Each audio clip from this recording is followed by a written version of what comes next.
Have you ever felt the floor of your entire world vanish from beneath your feet? I did. At 2:17 a.m. on a Tuesday, bathed in the cold blue glow of my wife's phone screen. A single notification, a name I knew all too well, followed by a message that wasn't just a dagger, but a slow-twisting serrated blade in my gut. He has no idea. See you at the usual spot. Can't wait. The name was Mark. My sister's husband. My brother-in-law. The screen went dark, but the words were burned onto the back of my eyelids. In that suffocating silence of our bedroom on North Clark Street in Chicago, I realized the last 10 years of my life had been a meticulously crafted lie, and I was the only one who didn't have the script. If you genuinely enjoy our stories, please subscribe to the channel. Tell us where you're from and what time it is right now. It's always fascinating to know how far our story flows. For a decade, Sarah was my everything. We built a life in a city of steel and wind, our love a fortress against the chaos, or so I thought. Looking back, the signs were there, like hairline fractures in a foundation you refused to see. The late work meetings that stretched into the early morning hours, the sudden obsession with her phone's privacy, the way she'd flinch if I touched her while she was texting. Ow. She'd started treating me with a cool, dismissive arrogance, as if my presence was an inconvenience. My questions were met with gaslighting. You're being paranoid, she'd say, her voice dripping with manufactured pity. Do you not trust me? All while Mark at family gatherings would give me that smug, knowing smirk, a silent toast with his beer from across the room. They felt untouchable, wrapped in the security of family ties, believing I was too loyal, too stupid to ever suspect a thing. The humiliation was a physical weight. At my own sister's birthday party, I watched Sarah laugh at a joke Mark whispered in her ear, her hand lingering on his arm just a second too long. The air crackled with their shared secret. And I was the court jester in the middle of the room, the only one not in on the punchline. That night, I went home and shattered, not with a roar, but with a silent, gut-wrenching sob in the shower, the water washing away nothing. That was the end of the man I was. The loyal husband died, and something else, something colder and more strategic, began to take his place. My grief turned to ice, then to steel. My revenge wouldn't be a single explosive act. It would be a slow, methodical dismantling of the life they had so arrogantly built on the ruins of mine. I became a ghost in my own home, my pain a mask of normalcy. I started gathering proof. A second phone with a high-erase camera, a voice-activated recorder hidden in her car.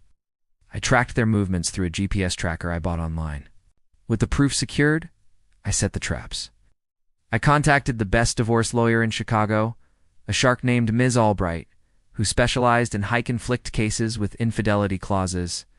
We structured the divorce filing to hit with maximum impact, leveraging the evidence to trigger the asset forfeiture clause in our prenuptial agreement. Sarah, who had quit her job years ago to live off my income, was about to find out what lifestyle to which you have become accustomed truly meant.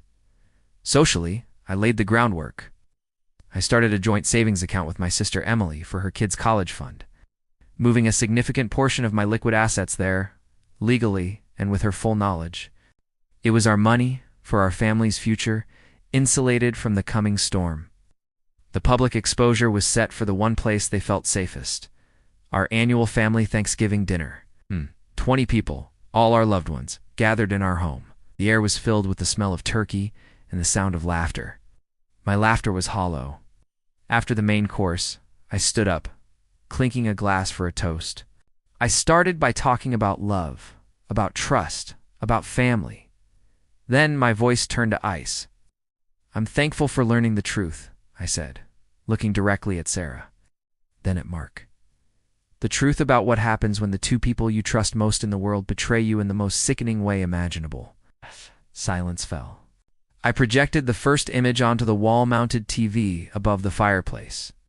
A crystal-clear photo of Sarah and Mark kissing in the motel parking lot, dated. Then another and another. Texts, hotel receipts, audio clips of their whispered promises. The room was a morgue. My sister Emily let out a sound of pure animalistic pain, her face a mask of disbelief and horror. Sarah's face drained of all color. Mark just stared, a coward cornered. I let the final image, a close-up of their intertwined hands, hang in the air before I spoke again. The divorce papers were filed this morning, Sarah. The infidelity clause is in effect. You'll leave this house with nothing but the clothes on your back.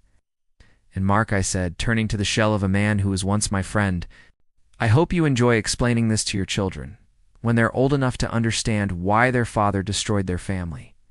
The aftermath was brutal and absolute. Sarah was a social pariah, her name a curse in the family she had so casually betrayed. The divorce was swift and merciless. The judge, looking at the mountain of evidence, stripped her of everything. She lost the house, the car, the friends, the status. Last I heard, she was working a minimum wage job, living in a cramped apartment on the outskirts of the city. Ouch! Mark's fate was no better. He filed for divorce the next day, taking the kids and moving back to her parents' house. He lost his family, his home, and the respect of everyone he knew. I sold the house on North Clark Street, the one filled with a decade of ghosts.